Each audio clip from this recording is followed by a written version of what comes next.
അഭിനേതാക്കളുടെ സംഘടനയായ അമ്മയുടെ പ്രസിഡന്റ് സ്ഥാനത്തേക്ക് ശ്വേതാ മേനോനും ദേവനും മത്സരിക്കുന്നു. ബാബുരാജ് പത്രിക പിൻവലിച്ചതോടെ കുക്കു പരമേശ്വരനും രവീന്ദ്രനുമാണ് ജനറൽ സെക്രട്ടറി സ്ഥാനത്തേക്ക് മത്സരിക്കുന്നത്.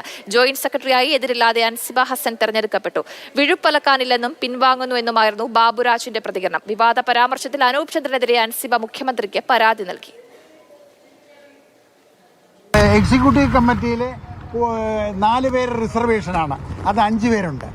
പിന്നെ ആണുങ്ങളുടെ ജനറലിൽ 7 പേര് ആണ് വേണ്ടത്, 8 പേരുണ്ട്. അപ്പോൾ അവിടെ ഇലക്ഷനുണ്ട്. ഇലക്ഷൻ ഇല്ലാത്ത ഒരേ ഒരു പ്ലേസ് എന്ന് പറയുന്നത് ജോയിന്റ് സെക്രട്ടറി. മൊത്തം 11 കമ്മിറ്റി മെമ്പേഴ്സാണ്. ഈ 11 കമ്മിറ്റി മെമ്പേഴ്സിൽ 4 പേര് സ്ത്രീകളായിരിക്കണം, അത് മസ്റ്റായിട്ട്. ലൈഫ് മെമ്പേഴ്സും ഓണററി മെമ്പേഴ്സും ഉണ്ട്. ഈ 2 കൂട്ടർക്കും വോട്ടിംഗ് പവറുണ്ട്. ബാക്കി ഇലക്ഷന് നിൽക്കുന്നത് എന്ന് പറയുന്നത് life members, only life members, അത് മാത്രമേ ഉള്ളൂ.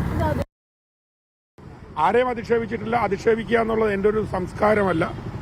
ഒരാളോട് പറയേണ്ട കാര്യങ്ങൾ മാത്രമേ ഞാൻ പറയാറുള്ളൂ. ഒരാളെയും മോശമായി കാര്യം I+U+ എന്ന മാത്രം കാണുന്ന ഒരാളാണ് ഞാൻ. കേമനാണ് എന്നെനിക്ക് വിശ്വാസമുണ്ട്. പക്ഷെ എൻ്റെ മുമ്പിൽ നിൽക്കുന്നവരും കേമന്മാരാണ് എന്ന് വിശ്വസിക്കുന്ന ഒരാളാണ് ഞാൻ.